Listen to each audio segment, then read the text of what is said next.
Okay, so I think this is going to possibly be the last Thursday night shiur of the year. God willing, we'll continue next year. But as it is every year, it's totally dependent on people's schedules. So like we're losing Lauren to a different time zone where we won't be able to have her. Who knows where everyone else is going to be? So I'll do what I usually do, and I'll ask around at the beginning of the yeshiva year, and hopefully there's enough people who are interested in shiur for us to have shiur. So. It's been good though. Okay, we're up to 414. Rabbi Nehorai Omer, Hevi Gola Limkom Torah, the Al Tomar Shehi Tavo Acharecha, Shechaverecha Yikaimuha Biadecha, the El Binascha Al Tishain. I'm actually going to delete the punctuation here because there are, as you can see from my my source sheet here, there are two ways to parse this. Okay, so it's not so much two ways to translate it, but two ways to parse it. So anyone who wants to try translating it, then either one way or both ways, feel free. I can try, but I'm not so sure. Go ahead. It's a little difficult. So Hevigola Makom Torah, maybe you should Skola like exile. Yeah. And I'm gonna go ahead and say you should exile yourself, okay, even though it doesn't say yourself, but I think heve is a tzivoy, like you should. You should exile yourself to a place of Torah. Yep, to a place of Torah. And you should not say that it will come after you. Okay. Yep. That your friends will set it up. Yeah. And I'm gonna go ahead and use the word establish. I don't know if that's the best word, but that's my go-to. Establish it. In your hands. Yeah.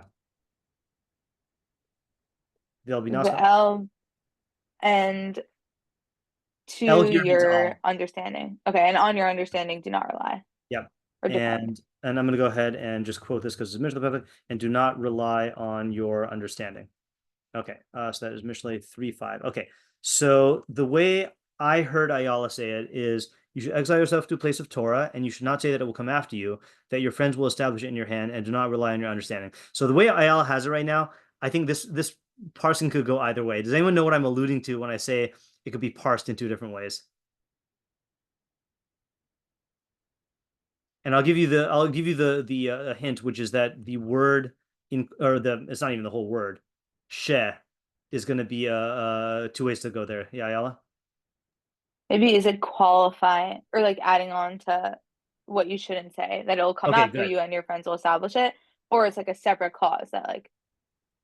Okay, and what would the separate? So we'll do the one you said first now. So you should exile yourself to a place of Torah, and you should not say A, that it will come after you, and or B, that your friends will establish it in your hand, and do not rely on your understanding. So the or is obviously implied because it doesn't say the word or. Okay, so that is saying basically two things that you should not say. Okay, don't say it will come after you, and don't say that your friends will establish it in your hand, and then do not rely on your understanding. So then the other way, how do you translate the she in a way that wouldn't be another thing you shouldn't say? This is not just going for Ayala. Maybe like that your friends will come to your place of Torah. Like if you exile yourself there, then your friends will come after you. Don't rely on your understanding. Yeah, okay. So you definitely got the gist of it. I would just say because your friends will establish it in your hand, or for your friends will establish it in your hand. So in other words, either this is saying don't say that it will come after you, because in reality, your friends will establish it in your hand. Sorry, Lauren, maybe what you were saying was actually still in parsing B. Maybe I jumped the gun there. But let me say both of them again, right? So one is don't say that it will come after you, okay? Because in reality, your friends will establish it in your hand. or don't say it will come after you, and don't say your friends will establish it in your hand. Okay. In other words, either the friends establishing in your hand is false, or it's saying what the reality is. Is that clear? Okay, if it's not clear, someone can tell me. All right. Let's go ahead and ask questions. Actually, I'll put this in the chat, and there isn't that. Okay. So yeah, what are the questions here? Yeah, Ella? What does it mean that you should exile yourself to this word? Like exile is a really weird word to use here. Yes, very, very weird, right? So what does exile mean in this context, right? So basic level, exile is like go out of your place, okay? But exile also means, I don't know, like go out of Israel, or it means go to a place where like what is, I guess, what exactly does it imply? Yeah, Lauren. Also, like, what is the definition of a place of Torah? Right. What constitutes a place of Torah in this context? Yeah, Alex? Why are your friends like the contrasting thing to exiling yourself? Like, what is it about friends inherently that would make that comparison? Okay, right. So what is the I'm going to be as vague as possible here just to try to bridge both of the parsings. What is the relationship between exile and your friends? In other words, why is the I don't even want to know if I want to say why is the prospect. Yeah, I'll say why is the prospect of your friends establishing it in your hand? Actually, not why, how. How is the prospect of your friends establishing it in your hand even related to the the injunction to go into exile? Okay, it just seems like a non sequitur. Yeah, Alex or Sorry. Lauren. All right, sure, Lauren. Yeah. What does it mean that it will come after you? Right. Okay. So what does it mean that it will come after you? What is this? And I'm going to call this a hava amina, right? Because the Mishnah is saying don't say this. What do you think will happen? Yeah. Ella? What is the scenario here? Like, is it saying Yeah. like when you move or like? Right. Okay. So that is going to be a big question. It's almost a Mishlei question, as you said, right? What is the decision-making scenario here? Are you already, going to move, and this is telling you where? Is or is this giving you proactive advice that you should move? Or is there some other circumstance that that triggers this Mishnah? This Mishnah's relevance. Yeah, Lauren. What is the pasuk doing here, and like how does it relate to the? Yeah. Okay. So I'm gonna just a bit of background here. So whenever I've given this shiur for the last 4 years now, then it has always been not a coin toss. I mean, I guess when I go into it, it's a coin toss. Like, is this Mishnah going to be so abundant that there's too many ideas and like I'm gonna have to be selective? Or is this going to be one where I have to like really, really work hard to get anything of substance here? This is one where it's too many options. Okay. Like again, Isaiah and I spent 2 Shabbos on this and we didn't even exhaust it. One of the options that we didn't even touch is delving into the pasuk. Okay. And just so you know what we're not touching here. I mean, I think Lauren's question is still good, which is like, what is the relevance of this pasuk? I'm going to say as a pasuk. Okay. Because I think that's what you're asking. You're not asking what does it mean, don't rely on your understanding. I'll just show you where this pasuk is. It is such a loaded pasuk. It's in Mishlei 3:5. So it says, oh, I even have it highlighted. I guess because I thought it was important. Okay. B'tach el Hashem b'chol libecha. Trust in Hashem with all your heart and do not rely on your understanding. Okay, which obviously is a problem in Mishlei, which is a book that's entirely designed to show you how to rely on your understanding. So this brings in bitachon. So the question here is like, are we supposed to factor in, the entire pasuk and its context and its ideas, or is Rabbi Nehorai just like quoting the second half because it's a well-known phrase? So we, for the purpose of this year, are going to assume that he's just quoting it. We're not going to try to unify the pasuk in context with this mishnah because I just have not gone there, and I frankly I just don't want to go into like bringing bitachon into the picture because that's a whole other major topic. So good question, but we're not gonna touch that. But we can ask, what does "do not rely on your understanding" practically mean, right? Like you're learning Torah, so it's not telling you, across the board not to rely on your understanding. Okay, so what are the parameters? Okay, yeah, Tamar. What kind of person is this talking to? Yes, this is a very important question here, even though we always ask this, but who is the intended audience?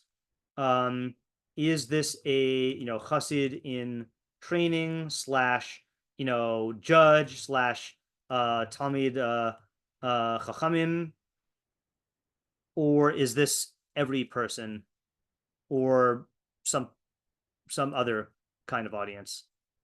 Yeah. Okay, so our usual question, but here again, this is when you're talking about like taking extreme Torah measures, then that's always a big question here. Yeah, Ayala? I don't think we asked yet what it means that your friends will establish it in your hand. Correct. What in does either it mean? understanding. Yeah, we did ask the thing about this, so I'm actually going to move this to the proper place. So, right. So the question is, what does it mean that your friends will establish it in your hand? And I'm going to kind of add to this. How do we learn this as both, a flawed line of reasoning? Actually, I'll put it in order. As a true statement about what will happen, or a flawed line of reasoning, right? So according to parsing A, it is a true statement. And according to statement B, it's a flawed line of reasoning. So it's kind of a weird thing where like you don't know whether this is the havamina that we're supposed to not delude ourselves into thinking, or whether this is the actual truth.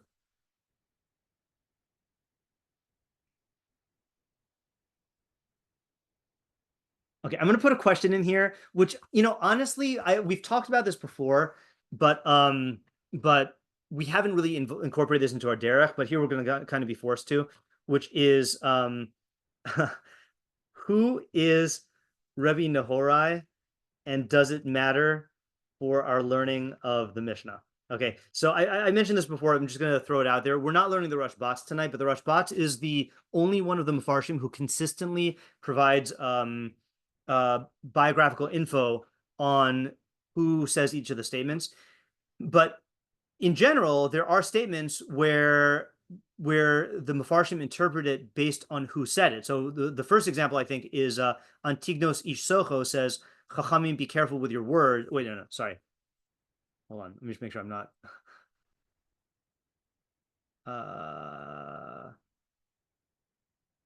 Oh, no, sorry. Antignos Ish Socho said, don't be like servants who serve their master with the intent to receive reward, but rather be like servants who serve the master not with the intent to receive reward. So if you look at the Mefarshim there, then they'll say what happened was basically he said this, and it led two of his students, Tzadok and Baisos, to become heretics. And that's why later on, someone else says, Chachamim, be careful with your words, because maybe your students will, Avtalion says, Chachamim, be careful with your words. Maybe you'll incur the liability of exile, which according to this might be a good thing. And you'll be exiled to a place of bad waters. Oh, never mind, that's bad.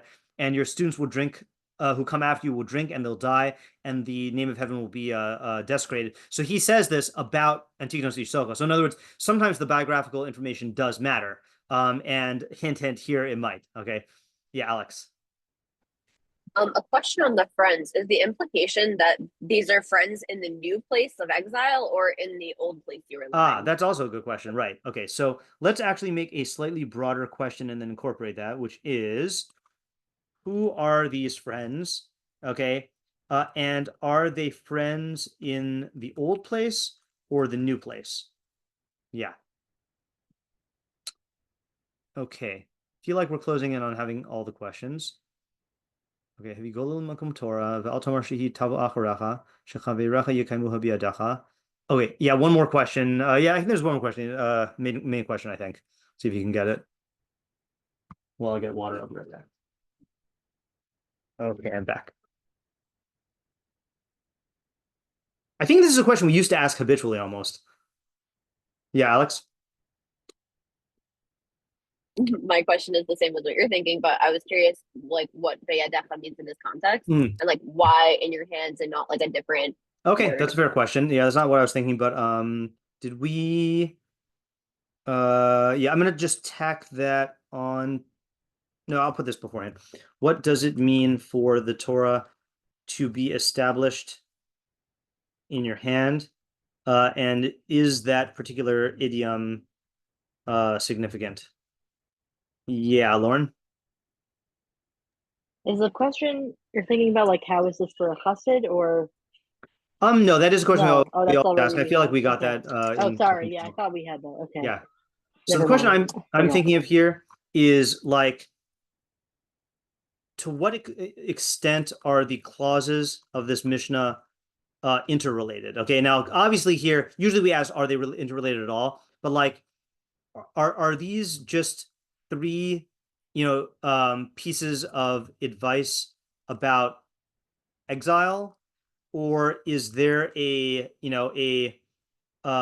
sequence, here? Okay, and I'm asking this question kind of artificially because there are Mefarshim who do learn both ways. Okay, so let me copy and paste these questions into the chat.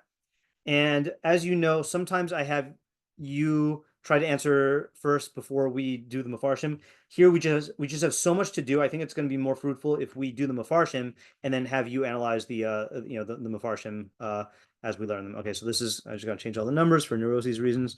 10, 11, 12, and 13, and that's it. Okay. Okay, so here's what we're going to do. We're going to start with the Rambam, and the Rambam is the simplest reading of the Mishnah. And then we might, actually, let's do this, just because we have so much time, not so much time, so much to do with so little time. I want to do the Rambam and Rבינו Yona, and then compare and contrast them, okay? Because they sound similar, but I think if we just have like I don't even want to call it a machlokas. If we just have two opinions to bounce off each other, then it'll be clear here. Okay, now, tonight, I did manage to vet all of the translations except for the Meiri, I think. Okay, so I did go through this.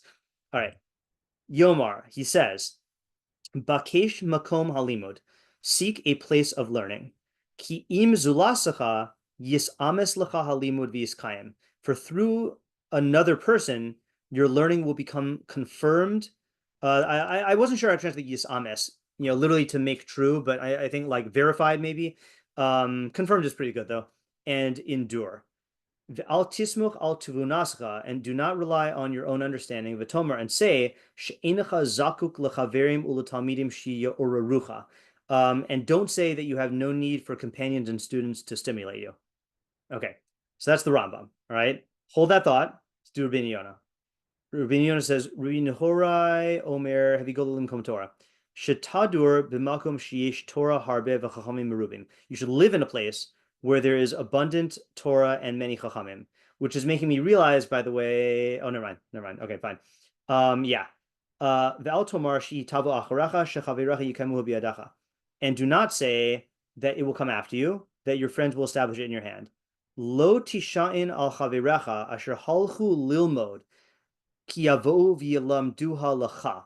Do not rely on your friends who went to learn, thinking that they will come and teach it to you.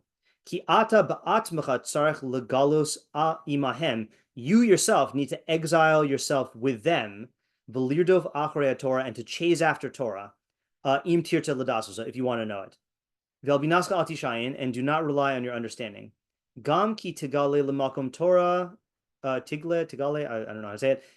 Even when you exile yourself to a place of Torah, I don't know if that's a typo or I think it's supposed to say Vitil mode. Let me just check this. Hold on a second. Where are we? Even when you exile yourself to play a place.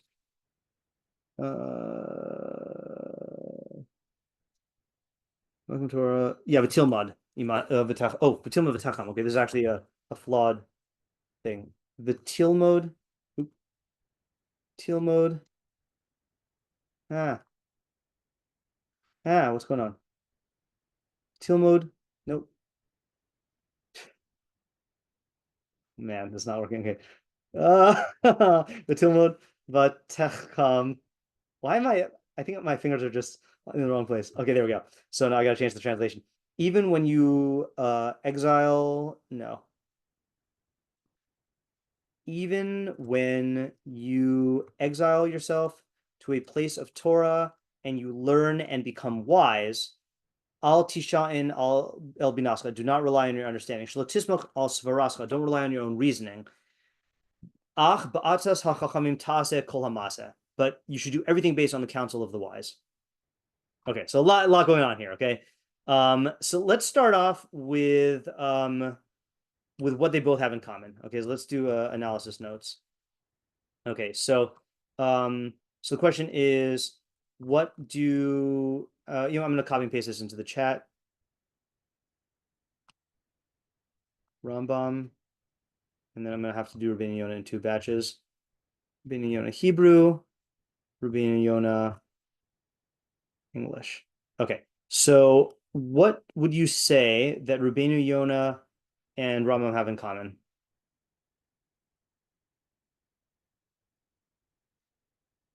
Not as people in terms of their understanding. Yeah, Lauren? I guess they're both saying that you should live near people where you will gain knowledge from others. Yeah. Gain Torah knowledge, right. Torah, like learn. Okay, right. So one thing is that you should live in a place where there are people. Well, okay, so that's actually an interesting thing. Hold on just 1 second here. Yeah, okay, you should live in a place where there are people who will stimulate at the very least. That's what the Rambam says, or facilitate your learning. Okay, and would you say that? I guess what would you say? What mentality would you say that this is talking against? I mean, it's kind of just the reverse, but yeah. Yeah, I think just living in a place where there's no, like, it's not a place, there's no other people that are interested in learning and interested in Torah, and you're kind of like the firmest, I would think, like the firmest one there, the only one there into learning. You want to be in a place where you can learn with other people. Okay, so that is a good statement of what he's directing you to do. But I'm looking for, like, what is the mentality that needs to hear this? Yeah, Ayala? Someone who's saying, like, I could do this, I could learn on my own. Exactly, and sort of, right. Yeah, be in a different community. Right. So you should live in a place where there are people who will stimulate or facilitate your learning, and don't think you can go solo. Okay. Right. So that much they have in common, right? So now the question is, what does each clause mean? So let's now break it down to clauses. Okay, so clause number 1 is exile yourself. Clause number 2 is come after you plus friends. Does Rambam also have no, he doesn't really explain it. Don't think it'll come after you, right? But Rabbeinu Yona combines the two. And then the third clause is do not rely on your understanding. Clause number 3, understanding. Okay, so okay, so the first one is seek a place of learning, for through another person your learning will become confirmed and endure. Do not rely on your own understanding. Okay, fine. So that's don't rely on your own understanding and say you have no need for companions and students to stimulate you. Rabbeinu Yona says you should live in a place where there's abundant Torah and many chachamim. Yeah. So can we, again, I'm not saying that we have to say that these two are equal, that the Rambam and the Rabbeinu Yona are equal here. But what would you say the idea is in the first clause? Yeah, Ayala? I mean, it sounds to me like they have a little bit of a different emphasis. That I think so also. The Rambam is saying in terms of like that you need people to like support your learning, or I don't know what, but like kind of make it solid and stick and make sure you have the right ideas. Versus Rabbeinu Yona kind of seems like it's talking more to someone who's not as learned, right? And like saying to like go to a place to learn Torah. Interesting, right? I see how you get that, and I don't necessarily disagree because you're saying because this person is relying on the friends to come to teach him. Yeah. Okay, so I think that is interesting here. Let me just think about how we want to take this here. Tell me if you see this also. I mean, it's hard to say. Okay, what do you make of the fact that he says zulasacha, im zulasacha with another? Zulasacha literally means other. Okay, another person versus b'makom sheyesham chachamim merubim, a place where there's abundant Torah and many chachamim. Do you think that that's a difference? Feels like a difference to me, right? Rambam seems to be saying that I'm going to write out my thoughts here, and you tell me if you disagree here. Yeah, Lauren? Yeah, I think that's why I phrased my understanding them both general, because it seems like Rambam's focusing more on the friends, whereas Rabbeinu Yona seems to be focusing on you need to be there where there's lots of chachamim. Right. That's what I was thinking. Okay, right. Yeah. So we will examine that more in the second clause, but for this first clause, Rambam emphasizes that learning needs to be a joint endeavor rather than a solo project. Okay. Do I want to give this example? Give me 1 second. I mean, if I just ask you, why is that the case? I mean, there are many reasons, but what comes to mind for you?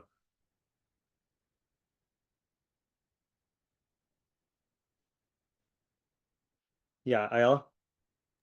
Like it's very easy to get just caught in your patterns of thinking and stuck in like your ways and miss certain things without like an external source. Okay, right. So hold on, I'm going to split this into two for each of these here. Okay, so and then there are several reasons why solo learning is ill-advised.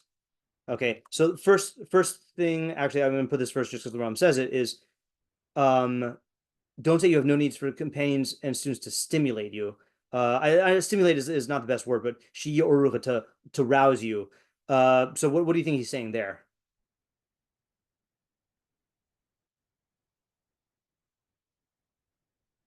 They might also like motivate you. Yeah, it sounds like motivation, right? So first of all, it's difficult to be motivated by yourself. Okay, then there's what Ayala said, which is actually, you know what, Ayala, I don't think that what you said. So it's interesting. What you said about getting stuck in your ways of thinking, to me, that sounds like what Rabbeinu Yona is saying for the third clause, right? That like you're going to be in your own reasoning. And like, even in other words, he's saying, even if you are wise, then you need some sort of check on your own understanding. Whereas it sounds like the Rambam is saying, yeah.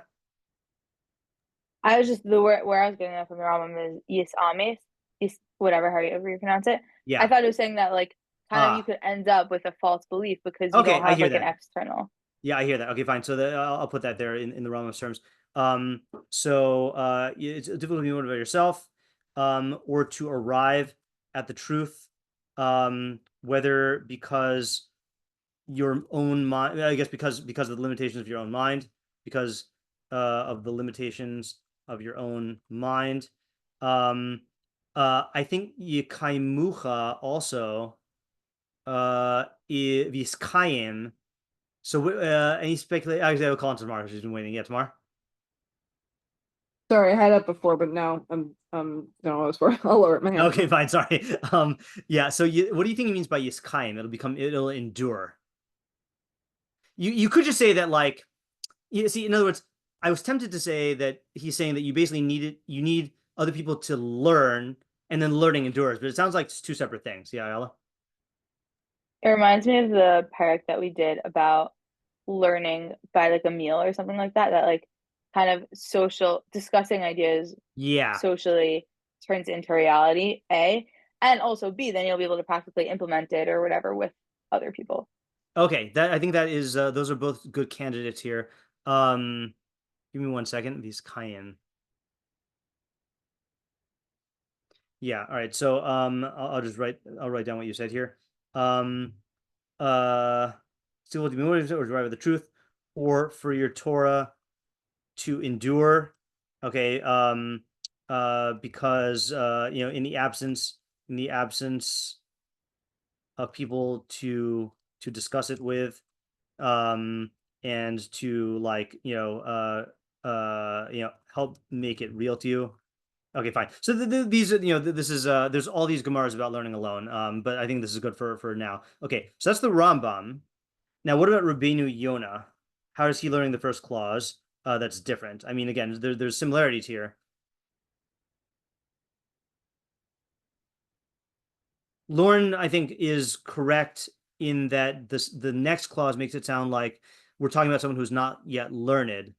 But I do think that there is a difference between the emphasis on Zulascha, another person, which is just solo versus, duo minimum, chavrusa minimum, versus b'makom sheish Torah harbe v'chachamim merubi. And the nafkamina sounds like Rabbeinu Yona would not say to go to a place if you just have one chavrusa, Yeah, Ella? Sounds like he's saying like a place where there's like a Torah community.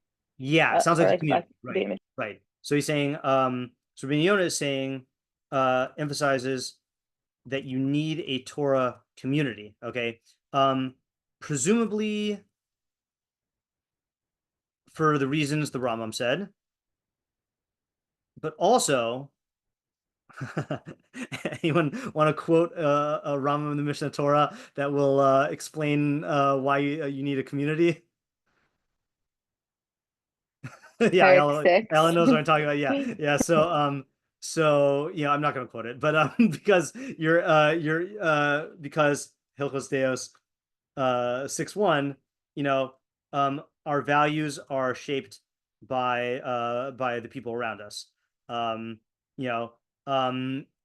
there are advantages to, like, to I guess, volume / like density of people involved in learning.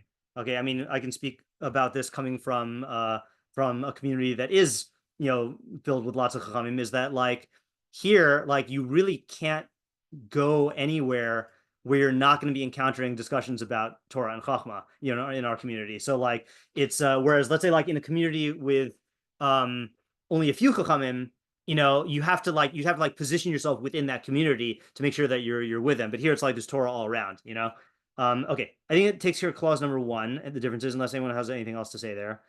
Clause number 2 is where it's going to get a little dicey here. Okay, so Rambam, which parsing does it sound like the Rambam is taking here? That A or B?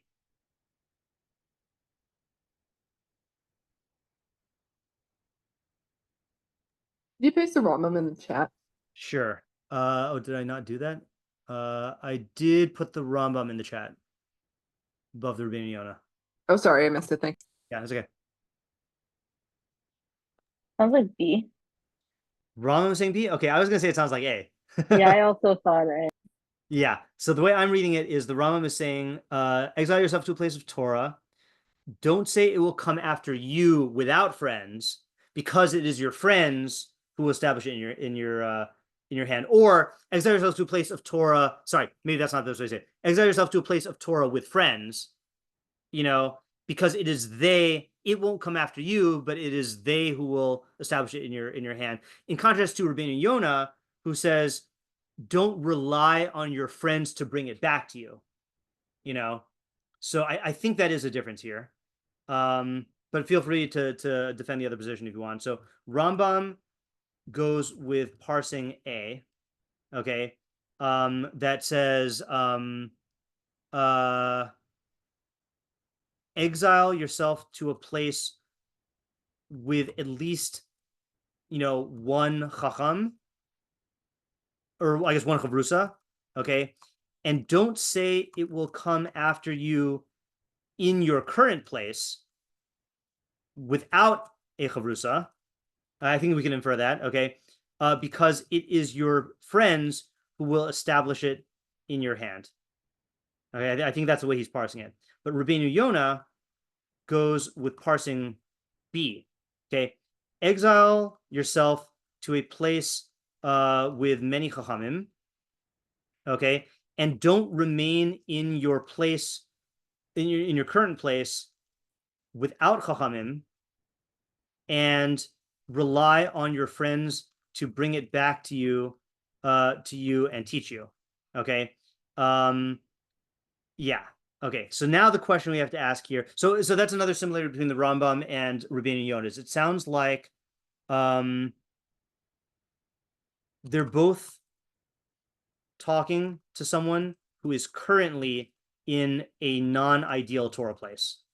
Okay, I think that's what we can infer. Now the question, according to Rabbeinu Yonah, is what is the Hava Mina that you could rely on your friends to teach you, and why shouldn't you rely on that? What do you say? And I do feel let's actually, before we answer, let's just ground it in real world examples, okay? And I'm not asking anyone to name names, but like, what would be an example of this? I think it's I think I have an accessible example, but anyone have an example that comes to mind? Yeah, why don't you just say, because I don't know who's raising their hand for ideas. Yeah. Okay. Yeah. My example is that, let's say you have a chance to go to Shavuos shiur with Rabbi Chait, and instead you stay in the 5 towns and don't walk in, and you rely on people that did walk in to tell you over the idea. Yeah. So you're not getting over the full, experience of the shiur and everything you could get fully. That would be my Okay, idea. good. All right. So I think one answer is so I like how you're giving an example on the micro scale, because going to a Shavuos shiur for one shiur is, I don't think what this is talking about, but I think you could do a kal v'chomer, right? Which is that hearing, I guess, receiving the chachma and the training and the exposure from a teacher directly is incomparable to getting it secondhand. Okay, if this is true even for a single shiur, then kal v'chomer for like your day-to-day learning life. Yeah. Anyone else have another example or another reasoning? Yeah, I mean, I was thinking of it. This might be the reverse of what I was talking about, but I was thinking about like someone who goes to college. Yeah. And so I guess they're kind of being gola to a place of not Torah, let's say, right? Or whatever. They don't. They're expecting that their connections with people who are in Torah communities is what's going to keep them involved in learning. Right. Okay. Yeah. I was going to give an example like that also, is like there are cases where people, let's say high schoolers are, or people coming back from their year in Israel are deciding whether to immerse themselves in a place which is, college is a good example, college or yeshiva, and they have friends who are in yeshiva, and they kind of rely on their friends to like keep them involved in Torah, but that doesn't quite cut it. So that is a different kind of thing. That's like a cultural thing, right? Is that I think this relates back to the point that we made about Hilchos Deos, is that like, personal connections and learning, learning activities are great, but they're no substitute for being immersed in the culture. Yeah. Okay. I'll just go in order here because I forgot what people were raising their hands for. Yeah, Ayala. I think I was just going to say something similar, that there are certain opportunities that you will only get in like a Torah environment. Like, for example, the legendary like YBC kitchen talk sounds like something like that. Yeah, right. So there are like we'll call them pop-up opportunities, right?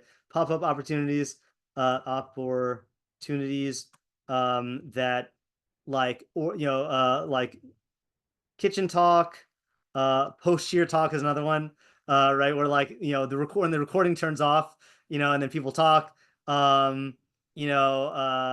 incidental conversations that cannot be transferred through like, can you tell me what you learned? Yeah. Yeah, Alex. I was just thinking of the example of like the kind of person who grows up not in a Torah community, wherein like there's those one or two quote unquote from people, and you treat them as an authority when they don't necessarily know halacha. And they might say something from like, I don't know, the Zohar, and they'll like claim it as halacha, but it's not. Whereas when you're in a Torah community, there's an expectation of being an active participant, of like going to primary sources, understanding and like caring about where something's coming from, versus like when you're in quote unquote like gullus, right? Like the one or two people who appear as authorities, you just trust blindly. Right. So you're kind of forced to rely on the most qualified people, even if they're not qualified. And that's bad. Yeah, Anne? I was going to bring up the example also that Tamar did of the college, but more for the reason that we're social beings, and if we're naive about how our minds actually function and develop, and saying that like we live with our own thoughts in our head, whatever our thoughts in our head, you cannot transport them into someone else's head. Like you can talk to them and you can communicate and you could try to, convey them, but so we have this whole universe in our head. But so at times we get lost in that universe and we think that, I'm good in this universe. I got all these parts. And yeah, I'll get something from here and there and I'll patch up these holes. But if we realize, like, if you even think about it for a second, what would you even know if you, I don't know, were somehow survived your whole life on a desert island? Like, without input, and we're just not designed to optimally function except in a social environment. So that's the big detriment to going to, let's say, out of a Torah environment, especially at those crucial years, or let's say like college, is because you need a social life and your mind develops in a social environment. And so if you think it's just going to be your own ideas, it's really, that's a huge pit you could fall into, this thinking, I'm okay as long as, I check the idea before I put it in. There's so much that goes into what we absorb that comes from the community around us. Yeah. All right. That's really good. I like that imagery. And when, as you were saying that, then I coined a new phrase, a Tzelem Elokim ecosystem, like you can't really have a hermetically sealed, it's not healthy to have a hermetically sealed Tzelem Elokim ecosystem, but to be a part of where your ecosystem, your personal ecosystem is taking into account everyone else's, and it's like a little biome there. Yeah. Okay. Number 3. So it's funny. What does the Rambam do with clause number 3 of don't rely on your own understanding?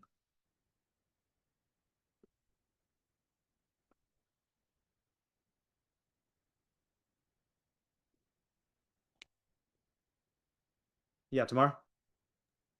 I'm hesitant to say this, but it kind of sounds like he's taking it as a paraphrase. A paraphrase. Interesting. Like meaning like you need someone else and don't rely on your own understanding instead of. Okay. Yeah. Right. In other words, it's just another. It's the other side of the coin of the first piece of advice. It's not a new clause. Yeah. Yeah. Correct. Yeah. Ayala? Yeah, I was gonna say like a hava. I mean, that sounds like. Yeah, exactly. Yeah. Okay, so Rambam is not taking this as a new clause. So Rambam doesn't take this as a separate clause, but just the hava amina that I can do it myself.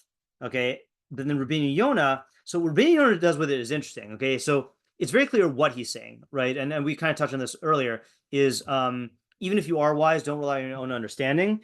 But then what purpose does this clause serve in the flow of the Mishnah here. I think that's a creative sort of thing here.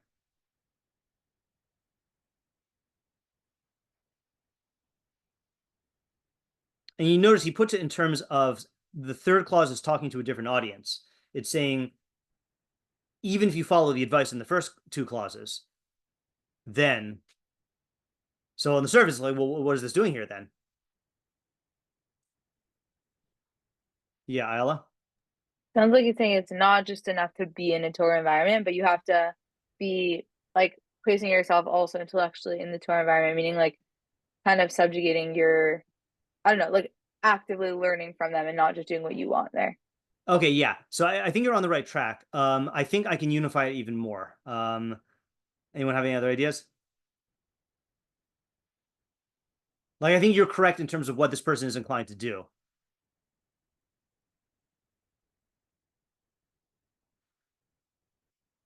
So what I'm getting from it is like this, is that warns that this, independent streak may even manifest itself when you do immerse yourself in a Torah environment. Okay. And the antidote is to consult other chachamim, for everything.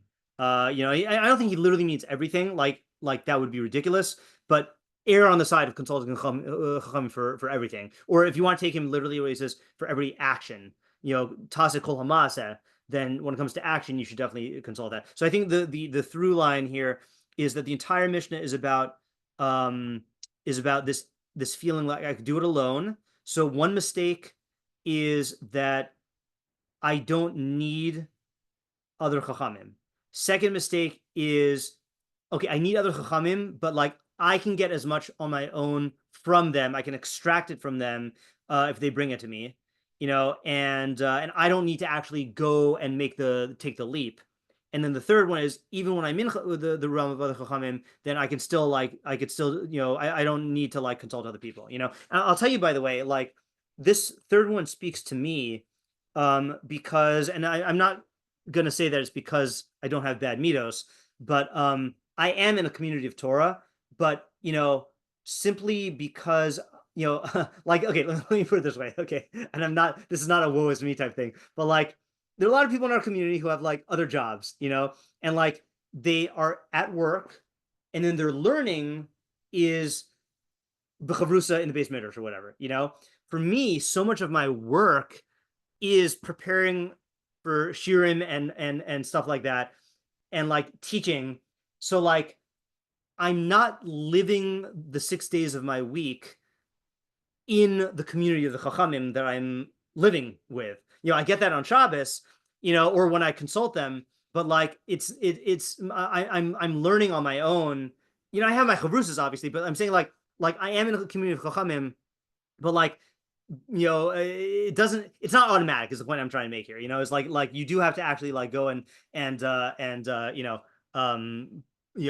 put yourself into that position. And the way that I do it personally is I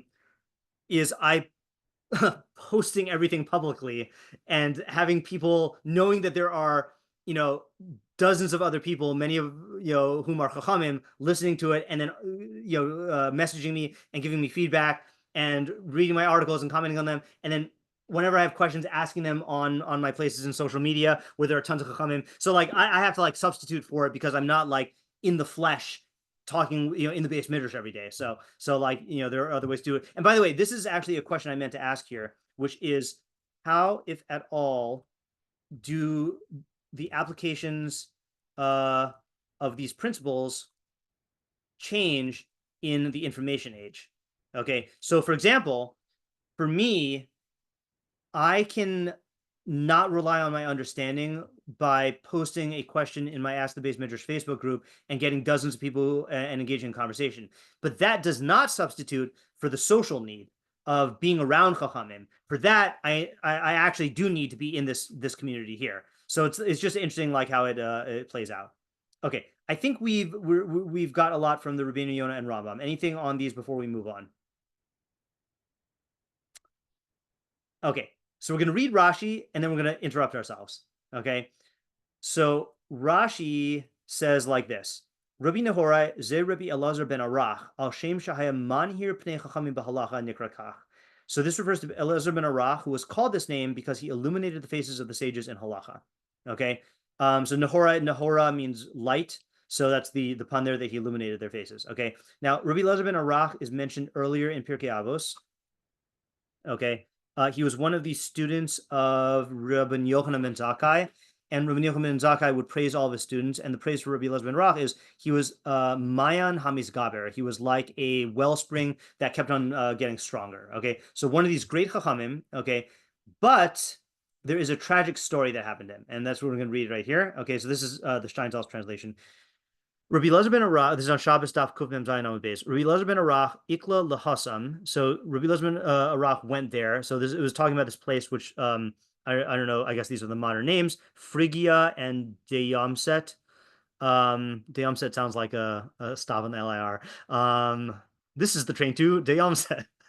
Okay. Imshich Basraihu. Oh, you know what? Actually, I do need the Rashis here. Hold on.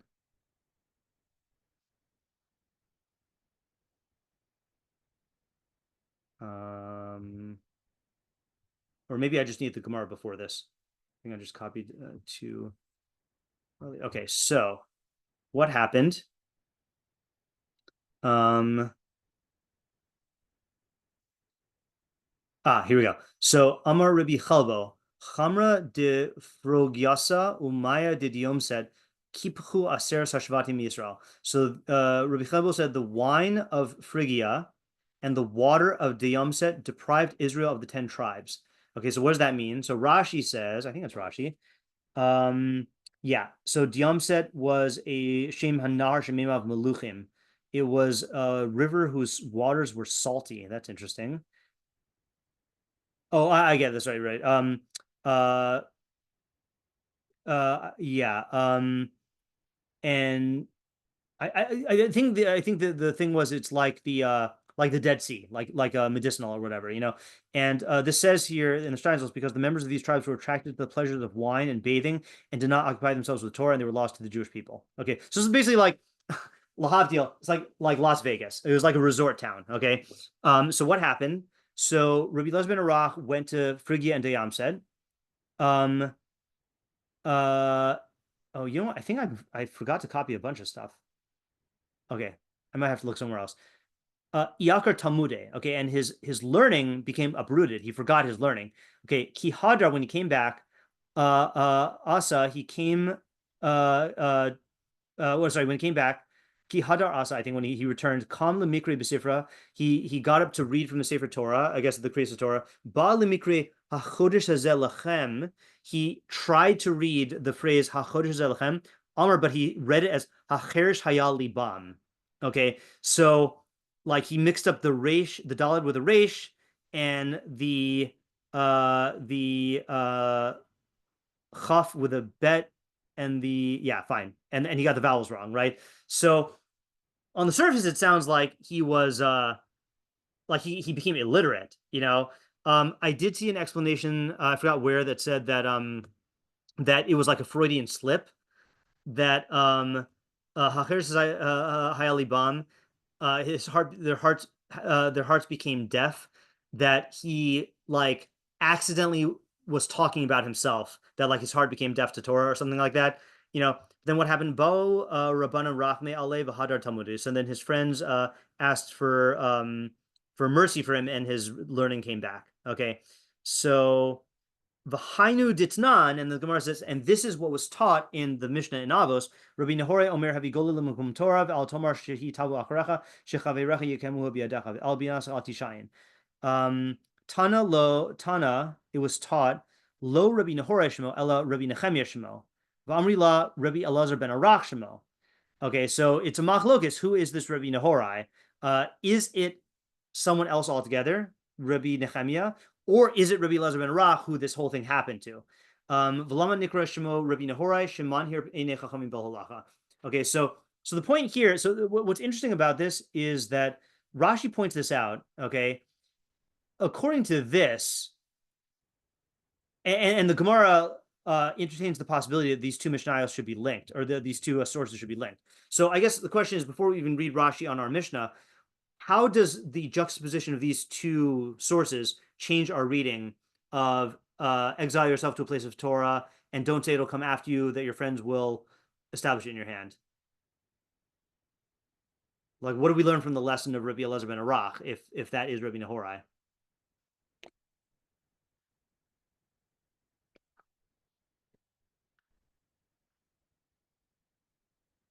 Yeah, Ayala? I mean, it's interesting because it seems like he left the community of Torah Yeah. to a different place. Which is not Right. what we've been saying. Right. So the funny thing is, like, yeah, is he left the place of Torah, and then the memra that is attributed to him is exile yourself to a place of Torah. So it doesn't quite match up. Okay. And there's also something else that bothers me. Not just that he left a place of Torah, but something bothers me about like where he went and what happened to him, which doesn't quite square up with the Mishnah and Avos. Tell me if that bothers you.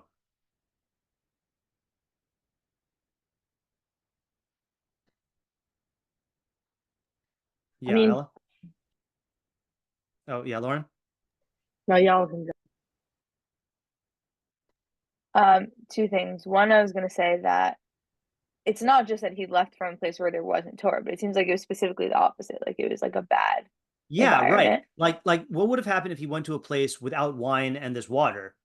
I mean, it's true he didn't have his friends, but like it sounds like the reason why he went bad was he got drawn after these pleasures, and that's what happened to the Shvatim. So like it doesn't quite line up, Yeah, Lauren. But could it be that like he's saying this because of cautionary tale? Like what I'm saying, like don't make my mistakes that I made. Right. Yeah. It's just that. I guess the problem is that a person, if it's a cautionary tale, a person could read it and say, "Well, yeah, I left, but I went to a place without wine, and I learned on my own." Like take the person who the Rambam and the Rambam Yona were talking to, right? That their problem is they said I could do it on my own. So if Rabbi Nehorai says, don't leave because then you what happened to you what happened to me will happen to you. A person who's like solo minded can say, well, I'm not going to I'm not going to get involved in drugs, so I'm good. Yeah, Ayala. Another thing that's just interesting is that it seems that he like forgot, which is more extreme than just like it not following you. Right. Like he regressed. Yeah, he regressed. Right. Yeah. Now you could infer that in Pirkei Avos we actually have seen that shichcha is the opposite of kiyum, like of establishing. But yeah, it does sound like he regressed. All right. There is another thing, by the way. I can't remember where the source was. I remember it was an Avos to Rabbi Nassan, but there's I'm not going to try to find it now. Basically, his wife said to him, so he had second thoughts when he was there, and he told his wife, he said, maybe I should go back. And she said to him, if you have a sack of food and rats, then what happens? Do the rats come to the food, or does the food move to the rats? And he says, the rats come to the food. And she says, yeah, let your friends come to you. Okay, so like it sounds like, it's an extreme form of what Rabbeinu Yona said. Actually, we're going to see this in another commentary, but like according to that version of the story, then he was relying on his friends to come and establish it in his hand in these places. Yeah. Lauren, I saw your hand go up, I think. Can you say something? Yeah, so then what's the Gemara saying at the end when it brings up his name? Like I'm confused. So you're saying that with this new story, are they saying that he said, are they reading the Mishnah wrong, or is the Pirkei Avos? I guess I'm confused what's happening. So what what the Gemara is saying here is, if Rabbi Nehorai is Elazar ben Arach, then we assume that he's talking about himself. He's basically telling you, here's my advice, don't let what happened to me happen to you. But if the Rabbi Nehorai is someone else, then the connection between between Rabbi Elazar ben Arach and the Mishnah could be looser, you know. So this is just like a dilemma to grapple with here. I'm only bringing it in because, if anything, it does seem to say that, like, you know, what role would his friends have played? Presumably, they would also not only maintain his Torah, but they would have stopped him from becoming involved in the wine, you know. So that's a social influence, but much, much more than what we thought. Okay. The problem, though, is Rashi, and this is another. I wanted to just point out that there's I mentioned that there's stuff that we're not going to take up. So one of the problems here is Rashi on Shas takes a completely different approach than Rashi on the Mishnah and Avos. So we're only going to do the Rashi and Avos, okay, just to make things simpler. So here's what Rashi says. So exile yourself to a place of Torah, l'makom harav, to a place davka with a rav, okay? V'al tomar shehi tavo acharacha, and don't say that it will come after you. What does that mean? Shaharav yavo lakan v'tilmo lefanav, that the rav will come to you and you'll learn before him. O chaviracha yikaimuha biyadacha, or your friends will establish it in your hand. Shekol sveikos sheyesh lecha heim yomru lecha, that all the doubts that you have, they will explain to you, like they'll answer it for you. El binascha al tishayin, and don't rely on your understanding. Shlo tomar ini tzarich lelechas al rav. Don't say I don't need to go to a rav. Ela me'atmi yicholni lered ba'umka shal halacha. I myself can delve into the depths of the halacha.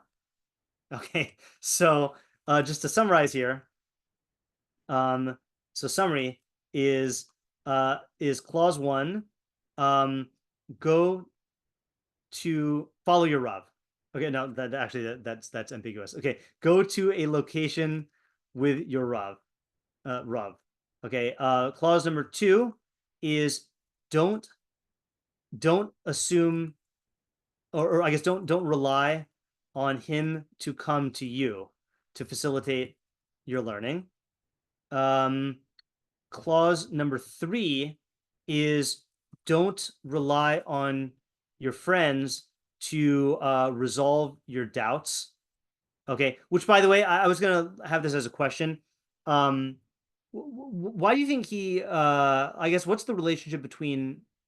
Okay, well, hold on. Actually, maybe I will go. Clause number 4 is don't rely on your understanding to be able to penetrate to the depths that your Rav could have taken you to.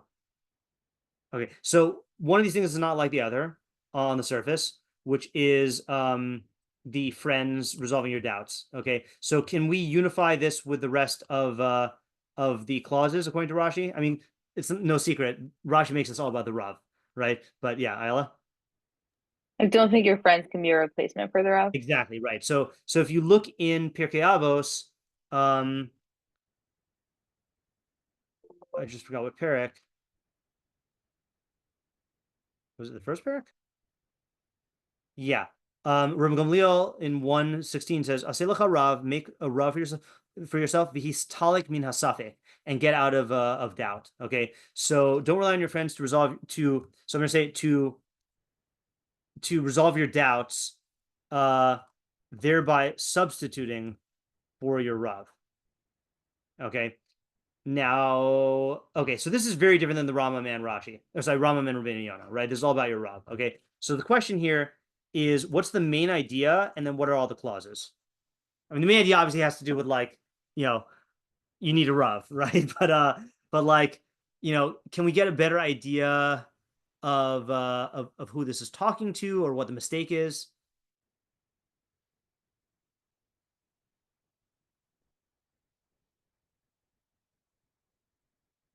I mean, he spells out the practical ideas pretty clearly, but I'm just wondering what the insight is. Yeah, Tamar? This isn't a full answer, but I feel like the clauses are like all the ways that you could try and get out of going to the location of your Rav. Yeah, right. Yeah, that's a good way to say it. Yeah. Yeah. I'll give you a hint, okay? I think, or a tip, I think if you contrast Rashi, so we saw that Rabbeinu Yona and Rambam seem to be on the similar track, even though they interpret things differently. How would you contrast Rashi with them? Obviously, Rav versus like Makom of Torah, but I think in terms of the idea, I think if you compare Rashi to them, then you might get an idea. Yeah, Lauren?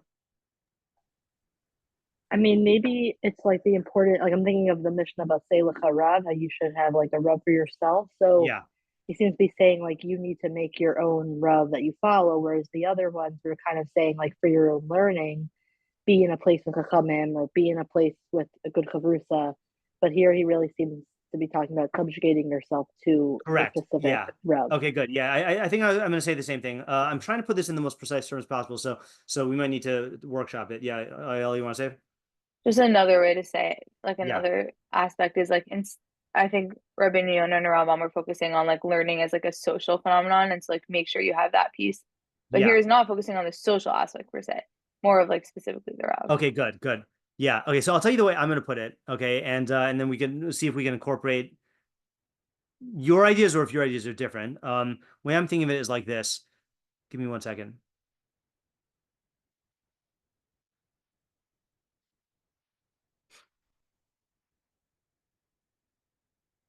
Yeah, I'm gonna actually try to incorporate Ayala's in here. So Rambam and Rabbeinu Yona are talking to someone who thinks he can succeed in learning solo without social support. Rashi, however, is talking to someone who thinks he can succeed in learning independently, okay, without subordinating himself to a Rav. Okay, so these are two kinds of independence. There's I'm independent, I don't need other people, I'm an island. And then there's independent in that I can be my own leader. I don't need someone else above me who's greater than me. You know, two subtly different types of independent streaks. Okay. So just actually capture that here. So without social support, I can be an island unto myself, and I don't need people. And this is saying I can be my own Rav. Yeah, Tamar? This is not a very well formulated question, but I think this kind of raises the point of like who exactly is the audience. Like maybe, I mean, sometimes you have somebody who is the Rav of the area. Right. And that person is not able to fulfill this. Yeah, that's funny. I actually just saw a thing. Hold on.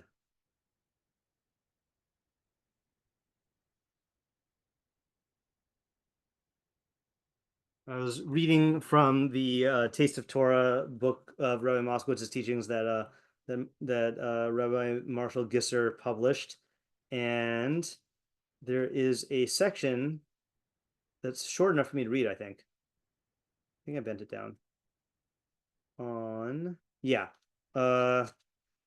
addresses what tomorrow. So yeah, it's 1 page. I'll just read it. This is on page 83, the Rebbe's vital role. Nehemiah built the second temple. Chazal say that he built it 20 years late. This was because his Rebbe was still alive, so he stayed with him. But when his Rebbe died, he returned to Israel from Babylonia and built the second temple. We learn from this how important it is to learn from one's Rebbe, as it delayed the rebuilding of the temple. You also see from here that a person needs a Rebbe all his life. The Rebbe helps you in a number of ways. There are certain ideas that the Rebbe is first discovering now. It took his lifetime to discover them, and when he imparts them to you, he shortened the time for you to discover them. Rabbi Moshe Feinstein said you should always discuss major decisions with your Rebbe. Now, if you are the highest level person of your generation, this is what Tamar was talking about. If you're the highest level person of your generation, I know Tamar was talking about just in the community, but if you're the highest level person of your generation, you have no Rebbe or superior, then you should discuss important matters with your students, okay, which we'll see in the portion later on. The Rebbe helps in practical life too. He understands human nature and can save you years when you can be losing out. He can teach you these matters sooner too. The Rebbe benefits you if he has a better mind, and even if he is no sharper than you are, he still has more years of experience. He helps you develop much faster than without having his teachings. A person must always have a Rebbe and talk over ideas with others. It is better to have a Rebbe who is on a higher level than you are. The danger is when one might think of himself as well-rounded with no need for a Rebbe. One must always have the humility to realize that his Rebbe can open up new areas that one did not consider on his own. Therefore, you should have a Rebbe your whole life. Yeah. Right. So that's that covers some of what we said here. Okay. In the interest of time, what book is that? This is let me unblur it just so you can see the cover. I don't know. I don't understand the choice of colors here. A Taste of Torah. This is the I think it was on Amazon from transcriptions of Rabbi Moskowitz's Torah. Yeah. The funny thing about this is the image I made with Adobe Firefly and sent to Mrs. Moskowitz, and then I guess it got from her to Marshall Gisser, and then he made it blood red because that's the color of all of his books. But yeah, anyway, it was just I saw it, I was like, what? Yeah. Okay. Okay. So in the interest of time, even though I'm sure there's more we could do delving into each of these clauses, I do want to get to this interesting Meiri. Okay. So this is an interesting one. So the Meiri starts off similar. He says, I'm going to read this in English for a time. Rabbi Morton says, exile yourself to a place of Torah. That is, if you cannot sufficiently sustain your learning in your current location, go to into exile to a place where your needs can be met. So that's also a different starting point here.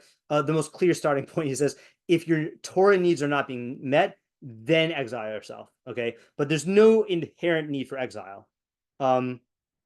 Okay, and do not say that the Torah will come after you, or that your friends will secure it for you. That is, don't think I'll wait until a Rav or sage comes to where I am and I'll learn from him, or friends who learn from him will come and I'll learn from them. I'll ask them my questions and they'll resolve them for me. Perhaps that opportunity will never come, and meanwhile, time slips away from you day by day. Okay, so in particular, he is is like a mashup of Rabbeinu Yona and the Rambam and Rashi. Okay. But then what's the chiddush here? So what is he getting at by I guess in his first and last statement, which are unique to him. In other words, if you can't satisfy your sufficiently sustain your learning in your current location, go into exile, and then perhaps the opportunity will never come, and meanwhile time slips away day by day. Yeah, Ayala? Sounds like he's picking up on the weird word exile and saying that if you are in a place which is not conducive to your growth, put your life, throw your life away, I don't know, or whatever, but kind of uproot yourself, right, even in an extreme way. Yeah. Okay. I do think that is a good explanation for why the Mishnah uses an extreme term here. Let me just get at let me just ask another question here. Okay, what is the main idea? Okay, so again, with Rashi, you could say the main idea was the Rav. Rabbeinu Yona and the Rambam, you could say the main idea was the lack of the social. Here, the fact that he mixes it means that it's not either one of those, and the main idea is emerging from, I think, these new points here. So what's the main idea according to him?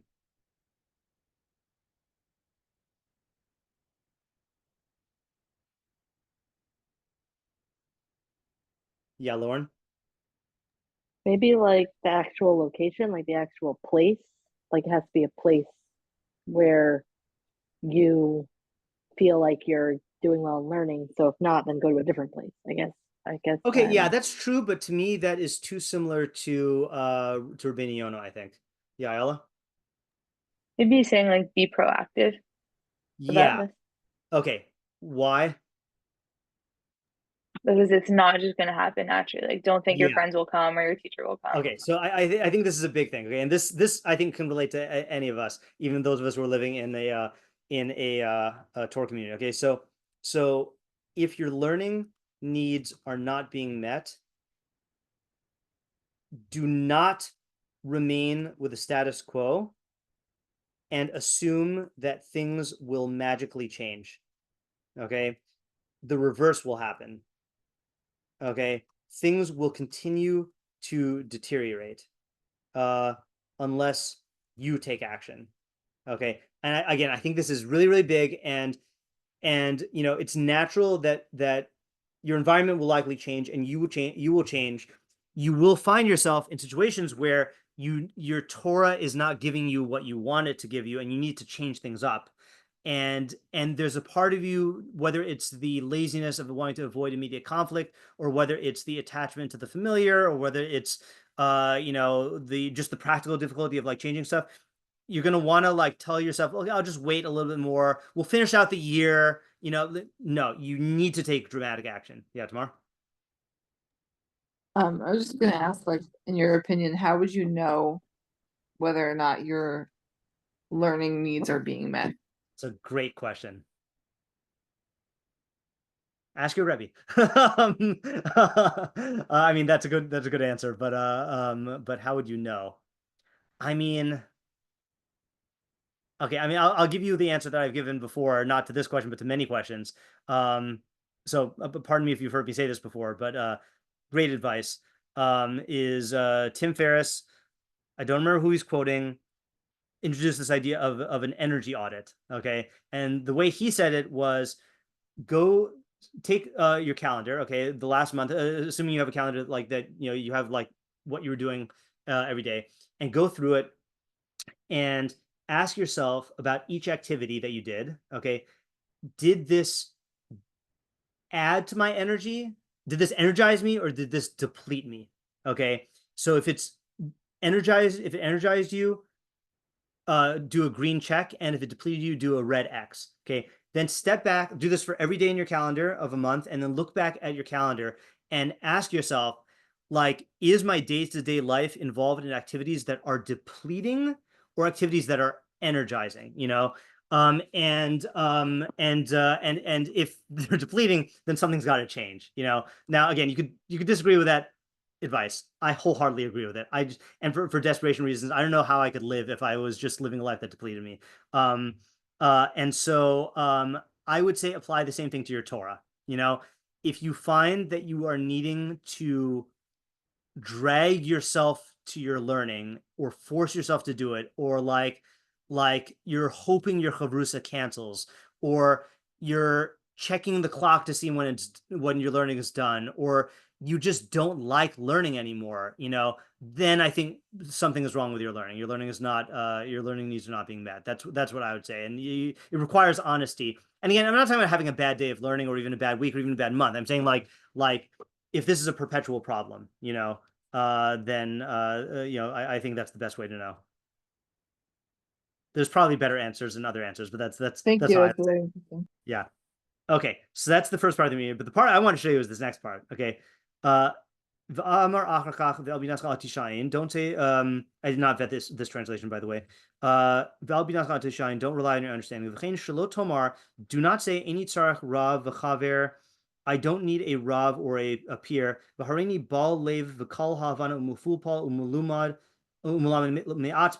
I am someone who has an abstract mind and quick to understand and very analytical, and I can teach myself. Okay, so that sounds like Rashi. Like Rashi. Rather, you should strive to learn from others. Because Kabbalah, which is received tradition, like Torah Sheba'al Peh, prevails.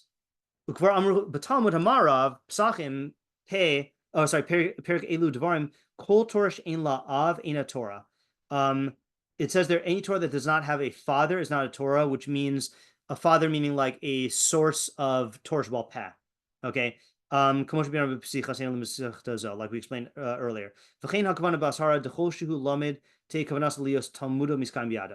So the goal of this warning is that your Talmud should be in your hand. Now, this is another thing. So the question is like this: is he starts off by warning the capable Talmid Chachamim not to rely on his own understanding, but instead of saying rely on like learn from a Rav, okay, that's like Rashi, or consult your peers, that was Rבינו Yona. He says learn from others because you need like Misora data, okay, and any Torah without Misora data isn't Torah, okay. So the question is like, what is he getting at by taking this highly specific interpretation of don't rely on your understanding? Now, I think we're going to analyze this on two levels. We're going to analyze it. I think first, let's think about in the time of Chazal. Okay, what do you think his warning is here?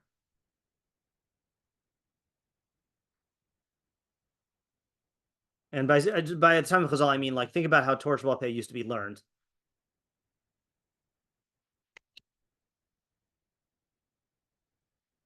Might be a basic point. I don't know. So if you're looking for something complicated, I don't think this is complicated. Maybe like don't in terms of like knowing the psak or the halacha, I guess make sure you consult with someone else before, instead of saying like I'll remember it, maybe consult with others. Okay, that's included in this. I think this is even more basic than that, though. Yeah, Tamar? I mean, I guess they just didn't really have like access to facts in books. Right, exactly, right. So in other words, like this is no matter how great your mind is, you need facts, okay? And back then, the facts only came from people who knew Torah Sheba'al Peh, okay? And relying on your own memory or knowledge base is inadequate. Is inadequate, even if you're a genius. Okay, so what's interesting is, I mean, I still am kind of shocked that he did not say the plain shot of El Binasra Al Tishayin, don't rely on your understanding, meaning like you need other opinions. You know, he's saying facts though. Okay, so let's take that at face value for 1 second. I want to ask a different question: is does this apply nowadays when A, Torah Sheba'al Peh is written down, and B, we're in the information age when all the facts are at our fingertips? What would you say?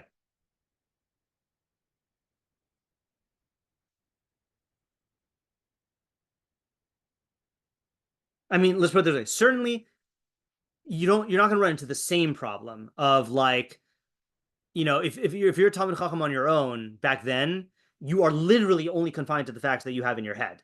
Whereas, you know, now you have books, you have internet. Yeah, Tamar?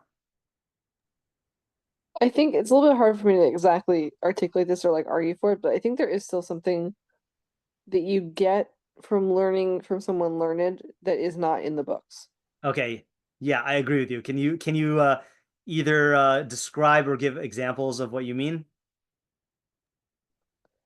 I think it's like I don't know exactly if it's like the approach, but I mean I feel like there's this long, really amazing shiur from that was given at Migdal that I listened to that was like from Rabbi Hirschberg, where he talks about different things about the Torah Sheba'al Peh and the writing down and stuff, and I think his opinion is that the Torah Sheba'al Peh is not, I mean, the Gemara is not, the text of the Gemara is not like the whole thing.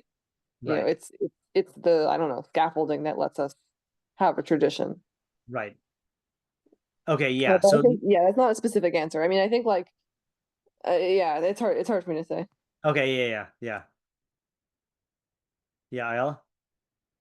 And maybe still like the derech of learning source, like learning either Torah Sheba'al Peh or different sources you need from a teacher. Yeah, so the thing about that is that it sounds like the guy he's talking about already has that he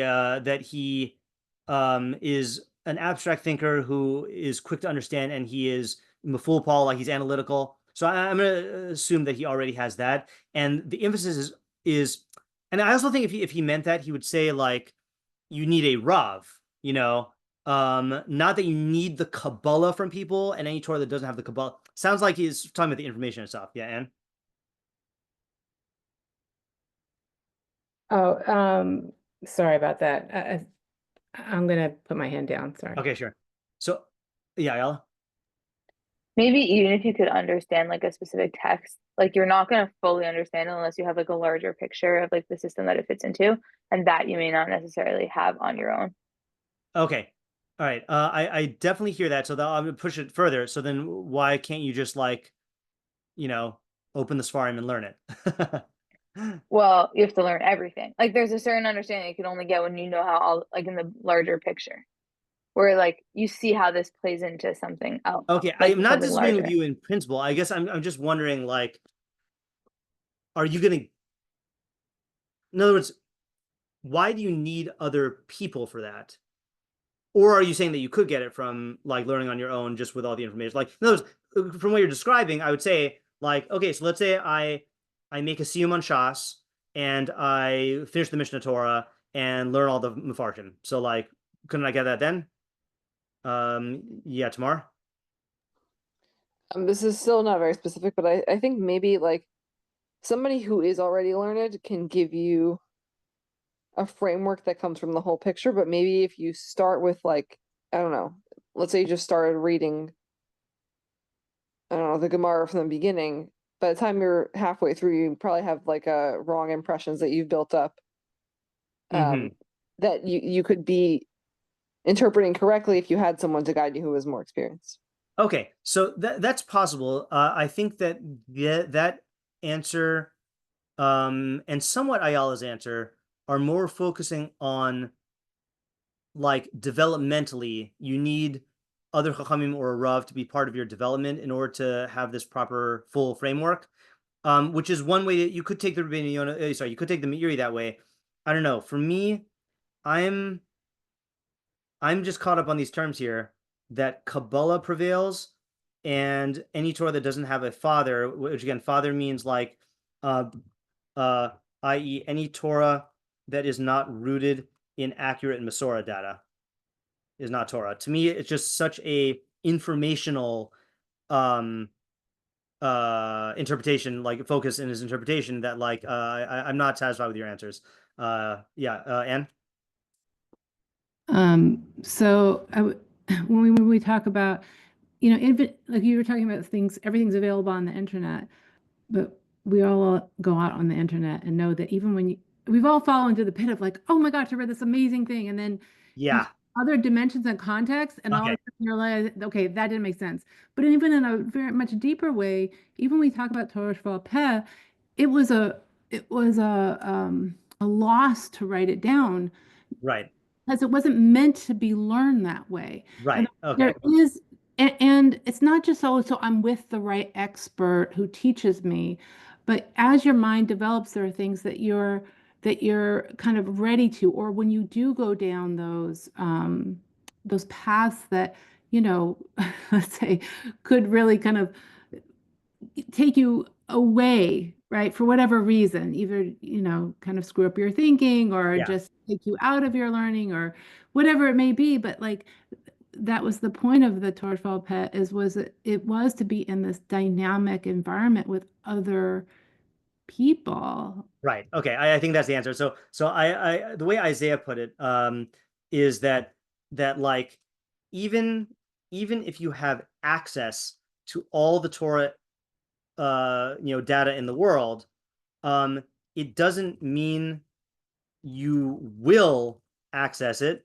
or that it'll present itself automatically in your learning. Okay, rather you need a social environment in which people will bring up the data, and with their own connections, like Anne was saying, or in support, or like at different times. I mean, it's easier to just draw upon your own experience. I mean, how many times have you told someone an idea in Torah and they say, oh, there's a midrash about that, or like, oh, like I learned this idea from here, like I think the very fact, like Anne said, like we all have the internet, but having the internet or having a library with all the Sfarim does not mean that like the right relevant information will jump out at you automatically. You need other people to engage in Torah discussions with for that information to jump out at you for, or to point out flaws where you have a theory, but it goes against a Gemara in some other place, where just because you have access to that Gemara doesn't mean you'll remember it or that you'll weigh it properly. Like sometimes a Gemara might enter into your head and you'd be like, oh, it doesn't really matter. And then someone will convince you, no, it really does matter, So the facts are, like Anne says, like it's a living thing. It's not static written formulations. It's a living discipline. And this is not unique to Torah. I mean, I think this is why experts in all fields get together to talk, is they all went to medical school. They all know facts, but like it's the percolating and the fermenting and the mixing of ideas, that people bringing up the facts, that is that you can't really substitute for on your own, even if you are a genius. So that's what I'm getting. Yeah, Anne? I think there's the other edge of it too, is that even when we make our worst mistakes in life, it's our best thinking that got us there. That's true. So, right. and that's part of being human. And that's the benefit of being with other people, because when you share those ideas, there's a way to kind of like grow outside of even your own best thinking. Like, you can't see your own flaw, the flaws in your own thinking. It's like trying to look at your own eyeball without a mirror. Yeah. Right. Now, I think you're right now you're going more into like Rashi, Rabbeinu, Yona, and the Rambam, of like the thinking is why you need other people. And that's why I'm focusing on the Meiri. It's the data you need, but I'm saying that you need others even for the data. So just want to keep those 2 points separate. All right. Yeah. All right, you want to add something? Okay. One last point, just really quickly, is Sforno. Okay. And then I want to stop for tonight, because I may or may not have finished writing my article yet. Hevigole. So I'm just going to read it in English. When you must leave your place to seek livelihood or for some other reason, choose to exile yourself to a place of Torah, and do not say that you will spread Torah in a place where it is absent and that you will raise many students. For although students may enhance your understanding and sharpen your reasoning, it is your peers who are equal to you in Kabbalah, again, received tradition, who will establish it in your hand.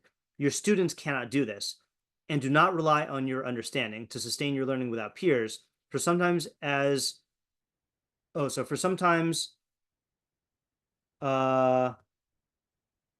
the Hebrew? It will happen, for sometimes what happened to this very sage, who forgot his learning or some of it, and his friends restored. So sometimes it will happen what happened to this very sage who forgot his learning or some of it, and his friends restored it to its strength, as is explicitly stated in Shabbos 147b. So I think this is just an interesting like chain here. So like the Meiri, not like the Meiri. Meiri was saying if your Torah is not satisfying you here, okay, then you got to make a move. Sforno is saying if something compels you to leave, even if it's a job, so then make Torah a priority. Okay, so that, I don't think we need to explain that. That fits in with everything we said. Okay, but then here's the fallacy. This is not the fallacy of I want to say main idea. So this is a different independence fallacy. Okay, not that I can go solo without social support. Okay, that's Rabbeinu, Yona, and Rambam. Or I don't need a Rav. Or this will magically work itself out. Okay, but rather what? What's the independence fallacy here?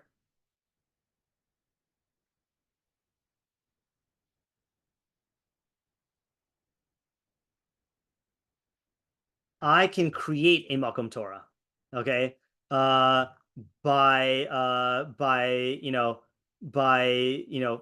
finding students and teaching them. Okay, so look, we do know that people have done this. Okay, but it's not advisable, and the reason why it's not advisable, he says, is because why not?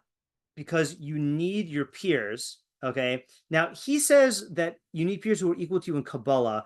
I don't know if he is putting as heavy of an emphasis on this as what do you call, as the Meiri did. Okay. Why do you think your students aren't enough and you need peers? Yeah, Tamar? I mean, one basic reason is that your students look to you as the authority, so you kind of don't get out of certain problems, like we were talking before. Exactly. Like right. They're not going to correct you and things like that. Right. You need peers because your students relate to you differently. Okay, i.e., as an authority. Okay. Also, and are on a lower level than you. In most cases, and know less than you and are relying on you for their knowledge. Okay. So one of the reasons that I want to bring this up is Rabbi Moskowitz's yard site is on, I forgot if it's Monday day or Monday night, the 28th of ER. Okay. And the statement that I was zoche to choose for his headstone, Harbe limadati merabosai, umechavera yosem merabosai, umitamide yosem mikulan. So I've learned much from my teachers. I've learned more from my peers than from my teachers, but from my students, I've learned more than all of them. So that's certainly true.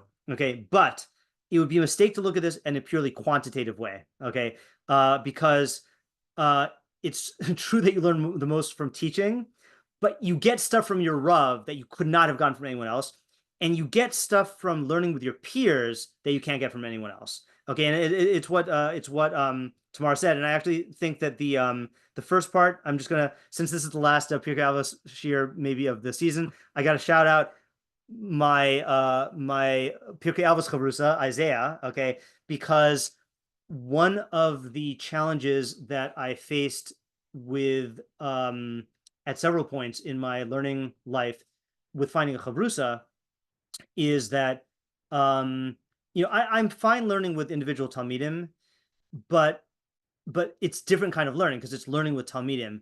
I need, for my Shabbos learning, I need someone who I can learn with as a chaver, as a peer. And part of it is this thing that they need to be able to challenge me. And my best chavrusos are the ones who completely challenge me. I mean, again, my chavrusa in yeshiva was Nisan, we would often tell each other that's the stupidest idea that we've ever heard, but like to really be to hold nothing back, and your tamim are generally not going to do that, even though there are exceptions in all these cases here. So I thought that was just a good independence fallacy. So to sum it up, okay, I'm not going to go back and answer all of our questions. Okay, that's too many questions.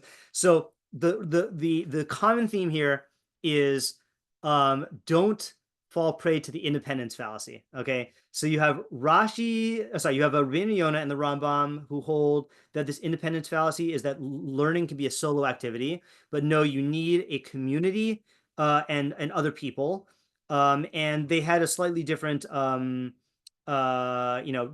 ways that they played that out in the Mishnah. Okay.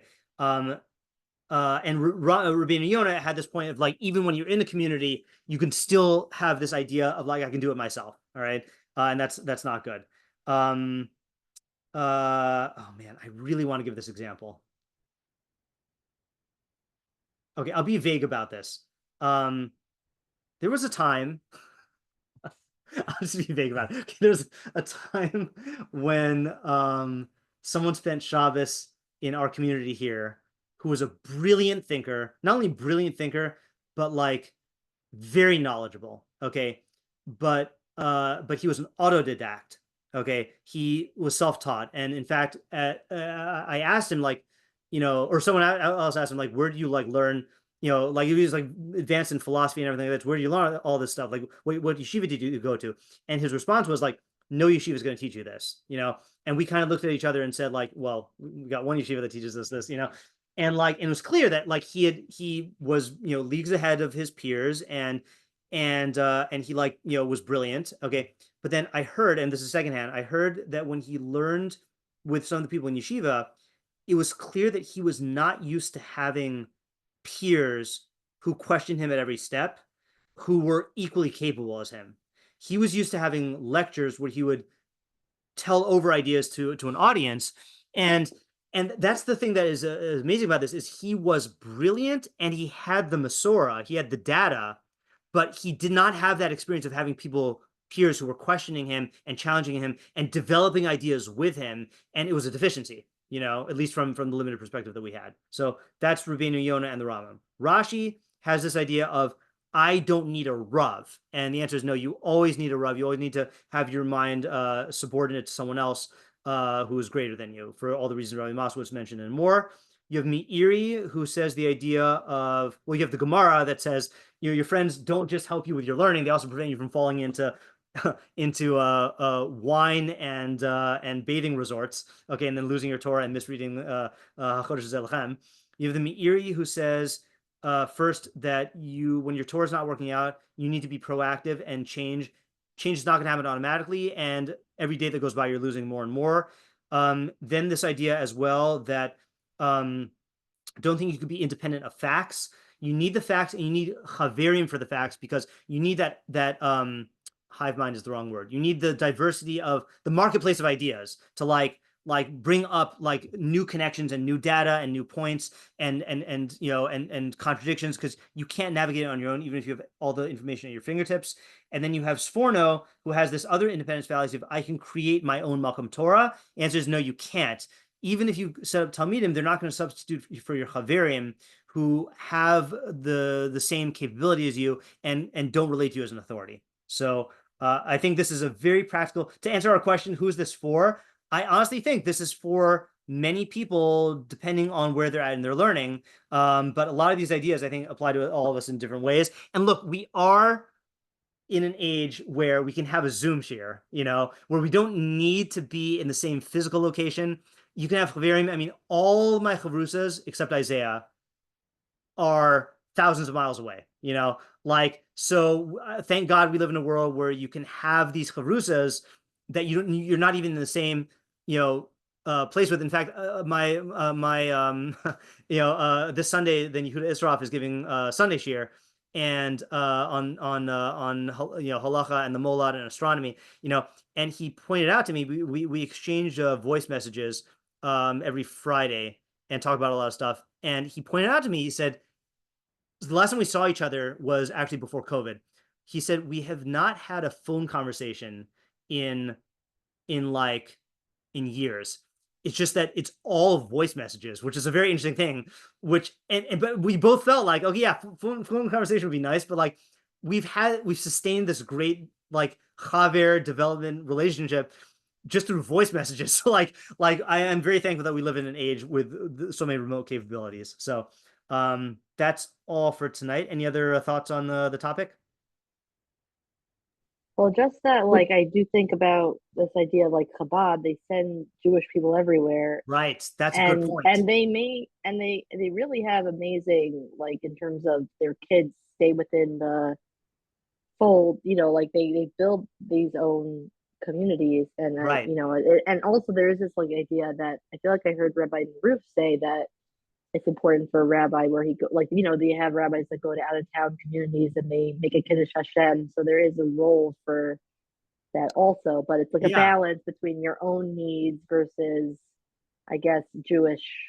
Right. It's a good question. One question that I'm sure there's no way to answer this fully, but like, I wonder what happens to the Torah of those Chabad rabbis that go out on their own. In other words, they certainly spread mitzvos, right? And they teach Torah. Do they continue to develop? And I'm sure it differs from person to person, but like, I would imagine that it has to suffer. Like their learning has to suffer, and maybe even their observance of halacha has to suffer. I mean, depends on how far flung the place is. I mean, if you're going to like middle of Africa, I refuse to believe, just based on my knowledge of human nature, that you can like maintain as strong of a Jewish identity there. Even if you're very frum. Yeah, it's a question for Shluchim. Yeah. Would you be able to post the summaries of the Rambam and Rabbi Yona? Yeah, sure. I'll just post the document in the chat. Yeah. Thank you. Yeah. Okay. Thank you all for these Thursday night shiurim. Again, we may have one more before the end of the year, but I don't want to count on it. And I think Pirkei Avos has been enjoyable. And I do hope we can continue next year. So time will tell. It depends on how many people can commit. Yeah, thank you. I don't know if I'll be able to wake up at 3 a.m. No, I don't think so. Lord, we really miss you. It's been really great having you on such a consistent basis. Yeah, no, I'm gonna miss it tremendously. So this was like one of the reasons that was holding me back. Like we're sure if we're going, and this was like being so keyed into the shiurs. I mean, I'm lucky to listen to you. Not on time, but asynchronously, but really being part of live shiur has been a tremendous boost to my life. So I appreciate that, but the good news is that you're moving to a Malcolm Torah, and the, like you said, like you at least have the recordings and you'll be in the chat and you can still discuss stuff. So yeah. Okay, everyone, thank you. Thank you so much. Bye. Thank you so much.